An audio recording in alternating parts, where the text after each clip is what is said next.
tepatnya adalah rumah lurah setempat yang menjadi sasaran dari sekelompok oknum. Situasi di Desa Gunung Agung, Lampung Tengah pada Sabtu 17 Mei 2025 lalu mencekam. Sekelompok orang membakar rumah dan kendaraan milik lurah di Desa Gunung Agung. Pembakaran rumah ini dipicu lantaran masa emosi karena ada warga yang tewas dibunuh oleh kerabat lurah. Polisi sudah menangkap satu orang pelaku yang merupakan sepupu dari Lurah Gunung Agung. Motif pelaku membunuh korban diduga karena tidak terima korban memposting di media sosial soal kasus dugaan penyelewengan beras bansos yang diduga dilakukan oknum Lurah Gunung Agung, kerabat dekat pelaku. Pasca dari adanya kejadian perkelahian yang mengakibatkan meninggal dunia yang terjadi pagi tadi, ini tepatnya adalah rumah lurah setempat yang menjadi sasaran dari sekelompok oknum. Untuk tersangka pembunuhan itu sudah satu orang kita amankan, saat ini masih dalam proses pemeriksaan.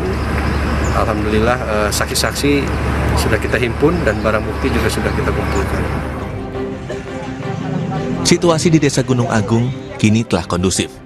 Untuk mengantisipasi hal serupa, polisi mengimbau masyarakat untuk tetap menahan diri dan menyerahkan proses penegakan hukum kepada polisi.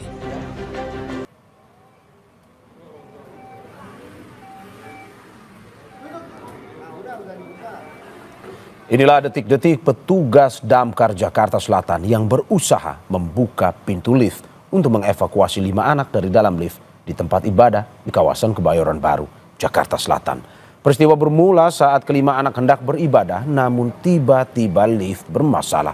Kelima anak di dalam lift akhirnya berhasil dikeluarkan. Tidak ada korban luka dalam insiden ini.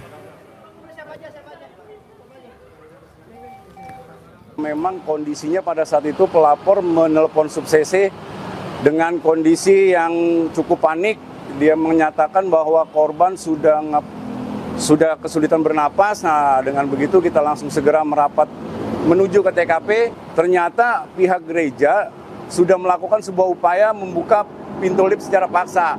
Namun masih karena peralatan terbatas, yang sudah dibuka sama dia hanya baru lebar 10 cm. Nah, kami dan tim mengambil tindakan cepat menggunakan spreader dan hooligan tool. Nah, untuk membuka pintu lift secara paksa. Nah, setelah itu barulah kita lakukan upaya penyelamatan dan mengeluarkan 5 orang anak yang terjebak di dalam lift.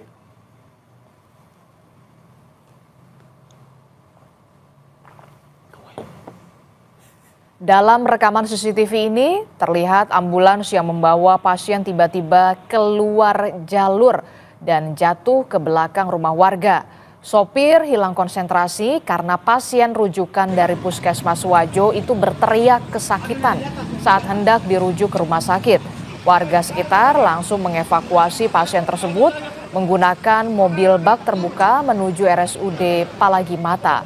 Pasien dan tenaga medis tidak mengalami cedera akibat kecelakaan. Kan pasien kesakitan di belakang, jadi semacam hilang konsep, ketegangan teriak katanya sakit-sakit. Jadi Pak sopir mungkin balik ke belakang sedikit, ternyata tidak, ya namanya kesalahan tidak disadari itu mobil sudah menyamping dan kebetulan ada jurang kecil ya, sudah banyak mungkin sudah ikut masuk sedikit sudah.